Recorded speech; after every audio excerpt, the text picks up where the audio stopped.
who oversees research as well as nutrition. So, thank you, and I'm happy to speak for the young people on this committee.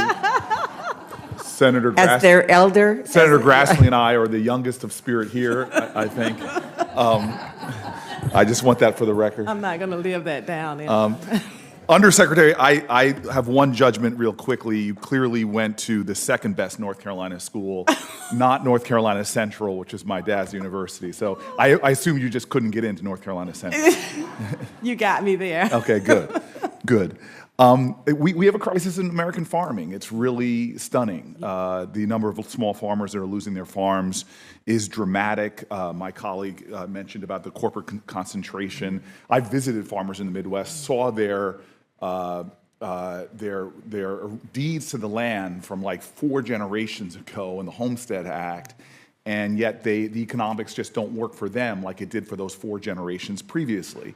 And so you're seeing these big market forces that are causing corporate concentration, causing a level of pain in the Midwest, in farm countries, rural areas. I mean, the suicide rate for independent family farmers is 3 times higher than America's. This should be a national crisis.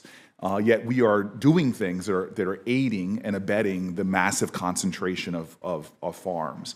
And so I'm just wondering, from a research challenge, to begin to lay plain this generational shifting from independent family farmers to massive multinational corporations, and what the real effect is on our culture, on our society, and even for farm workers, consumers, and more. Is there something you can give me of hope that we're trying to do things that could lay plain the true cost of all this? So most of our focus is on small to mid-sized farms. Most of our research, most of our programs are focused on small to mid-sized farms. And really, the Beginning Farmers and Ranchers Development Program that I mentioned, we just announced $24 million in a grants to technical operators on the ground, going to those farms, going to try to help them with technical assistance around land access, market planning, entrepreneurship, and how do we support those farmers. And just taking about 4 steps back, if those producers cannot make a living on those farms, if they cannot have rural communities where they can raise a family, where they can thrive, we're going to be in a world of hurt, because I think it's about 2% or less of Americans are involved in growing the food that we eat.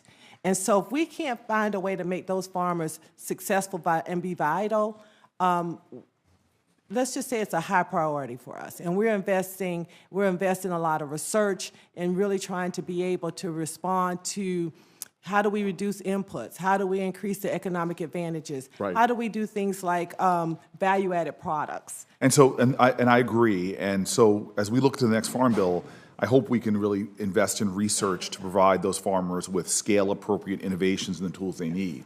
And a related issue to this, to me, is the fact that we are not aligning our subsidies with the best return for the consumer, because we're not taking into effect all the negative externalities towards what we're doing. Like, so for example, only 2% of our ag subsidies are going to the foods that other parts of government tell us we should eat the most of, fruits and vegetables. These are actually called specialty products, but yet most of our nutritionists are telling us that should be the core of our diets. But more than that, the kind of farming we're investing in has a tremendous amount of these negative externalities. This is not a reflection of true market forces, because we are, as a government, interrupting. So these negative internationals, substantial greenhouse gas emissions, pollutions of lakes and rivers and oceans as these chemicals are flowing into them, the depletion of our soil health, which is tragic in and of itself, but also fails to deal with flooding and is contributors to the flooding we see in a lot of our communities, as well as a failure to sequester carbon, a massive loss of biodiversity around our country. So these are the true costs that are not being incorporated into what we're doing, not to mention the fact that we are making incredibly cheap the foods that we are telling people not to eat.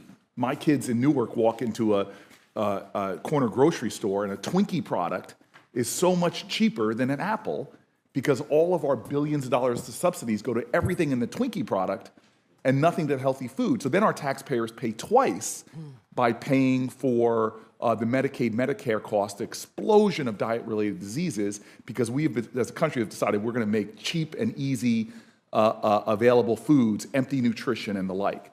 And so I just think there should be research into the massive explosion of costs that are true costs to the foods we're eating and subsidizing, to the point now in America that 1 out of 3 of our government dollars is going to health care.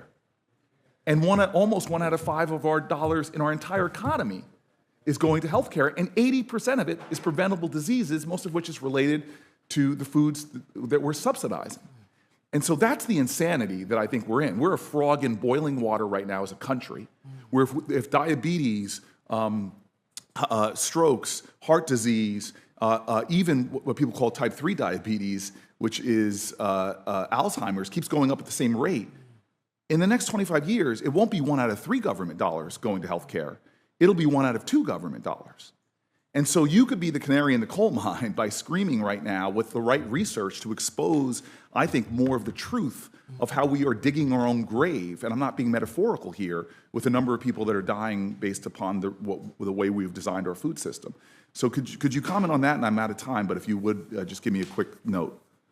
So, Senator Booker, you've dropped a lot there, and is it possible for me and my team to follow up with you, maybe sit down? Yes, please. And with that, I'll surrender the time. Thank you very much.